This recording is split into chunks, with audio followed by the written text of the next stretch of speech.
To Shri ji food. मैं हूं मनीषा ठक्कर। आज हम घर पर 4 अलग अलग फ्लेवर की कुल्फ़ी किस तरह से बनानी है वो देखेंगे। तो चलिए इसे बनाना शुरू करते हैं। सबसे पहले हमें कुल्फ़ी का बेस बनाकर रेडी करना है। तो उसके लिए एक हैवी बॉटम की कढ़ाई में 1 लीटर फुल फैट दूध ले ले। आप जहाँ पर रहते हैं वहाँ जो भी कंपनी का फुल फैट दूध मिलता है वो ले सकते हैं। और अगर आप जहाँ पर रहते हैं वहाँ पतला दूध मिलता है तो क्या करना है वो भी मैं आगे दिखाती हूँ। अब इसमें से 2 कड़छी जितना दूध एक कटोरी में निकाल ले और उसमें 2 चम्मच कॉर्नफ्लावर या फिर अरारोट पाउडर डालें और इसे ठंडे दूध के साथ अच्छी तरह से मिक्स कर ले।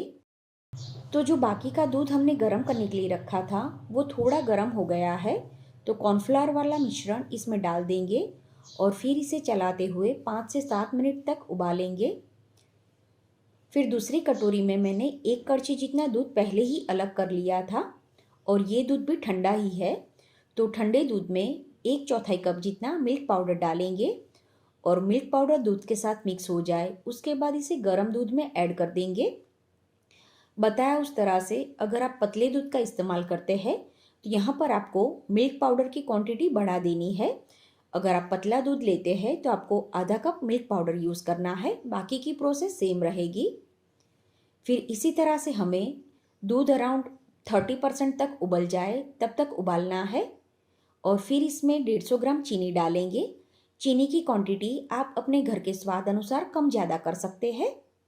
और चीनी डालने के बाद हमें दूध को 3 से 4 मिनट तक उबालना है, उससे ज़्यादा दूध को ना उबालें। तो आप देख सकते हैं दूध अच्छी तरह से गाढ़ा हो गया है और जब इस तरह से दूध की कंसिस्टेंसी आए तब हमें गैस बंद कर देना है, इससे ज़्यादा इसको ना पकाए। तो स्पैचुला पे भी जब आप देखोगे तो इस तरह से उसका लेयर आपको दिखेगा। तो ये इसकी परफेक्ट कंसिस्टेंसी है। गैस बंद करके इसे नीचे उतार ले और जब ये मिश्रण रूम टेम्परेचर पर आ जाए उसके बाद आगे की प्रोसेस करनी है।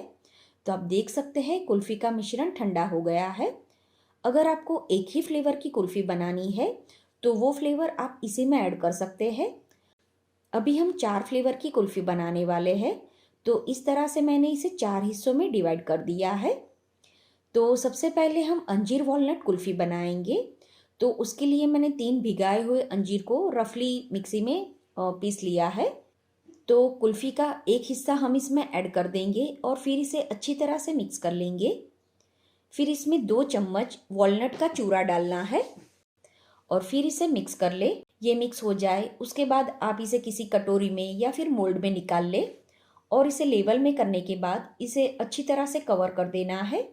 दूसरी जो हम कुल्फ़ी बना रहे हैं वो है केसर पिस्ता कुल्फ़ी। तो इसके लिए थोड़े गर्म दूध में 7 से 8 केसर के धागों को आपको थोड़ी देर भिगा कर रखना है और थोड़ी देर के बाद इसे यूज़ करना है। और आप केसर अच्छी क्वालिटी का यूज़ करें ताकि इसके फ्लेवर और कलर दोनों अच्छा मिले। तो दूसरा हिस्सा मैंने मिक्सर जार में ले लिया है और फिर केसर वाला दूध इसमें डालेंगे और इसे मिक्स कर लेंगे। तो यहाँ पर मैं कोई भी आर्टिफिशियल कलर यूज़ नहीं कर रही हूँ, सिर्फ मैंने इसमें केसर का ही यूज़ किया है। आप चाहे तो इसमें थोड़ा पीला फूड कलर भी ऐड कर सकते हैं। फिर अगर केसर इलायची कुल्फ़ी बनानी है तो इसमें इलायची पाउडर डालें। हम केसर पिस्ता कुल्फ़ी बना रहे हैं, इसके लिए 1 बड़ा चम्मच पिस्ता का चूरा डालेंगे और फिर इसे चम्मच से मिक्स कर लेंगे। सेम उसी तरह से इसे मोल्ड में निकाल ले और फिर लेवल में करके इसे कवर कर देना है। फिर तीसरी हम घर में सभी को पसंद आने वाली मावा मलाई कुल्फ़ी बनाएंगे। तो इसके लिए कुल्फ़ी के मिश्रण में हमें थोड़ा इलायची का पाउडर ऐड करना है। तो ये कुल्फ़ी बनानी बहुत ही सिंपल है, सिर्फ इसमें कुल्फ़ी का बेस और इलायची पाउडर का ही यूज़ होता है। तो इसे भी मिक्स कर ले, फिर मोल्ड में निकाल लेना है और क्लिंग रैप से कवर कर देना है। आखिर में हम बनाएंगे चॉकलेट कुल्फ़ी। तो जो कुल्फ़ी का मिश्रण कढ़ाई में बचा है उसमें 3 डेयरी मिल्क चॉकलेट के टुकड़े डालें और 1 चम्मच कोको पाउडर डालना है। फिर इसे गैस पे रखकर चॉकलेट मेल्ट होने तक गर्म कर लेना है। तो मैंने इसे अराउंड 2 मिनट गर्म कर लिया है और फिर कोको पाउडर को और चॉकलेट को इसमें अच्छी तरह से मिक्स करना है। फिर ये मिश्रण रूम टेम्परेचर पर आ जाए उसके बाद इसे मोल्ड में निकाल लेना है और सेम उसी तरह से इसे क्लिंग रैप से कवर कर देंगे। तो इस तरह से कुल्फ़ी रेडी कर दे, फिर उसे डीप फ्रीज़र में सेट होने के लिए रखना है। तो ये कुल्फी को सेट होने में अराउंड 2 दिन जितना समय लग जाता है। और अगर आपके पास अलग से डीप फ्रीज़र है तो ये कुल्फी 1 दिन में ही जमकर रेडी हो जाती है।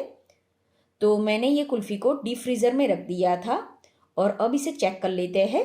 तो इसे अनमोल्ड करने के लिए जो मोल्ड हमने यूज़ किया है वो पेपर वाला मोल्ड मैंने यूज़ किया है। तो कैंची से इसे कट करके कुल्फी को अनमोल्ड कर दे। उम्मीद है आपको मेरी आज की रेसिपी पसंद आई होगी।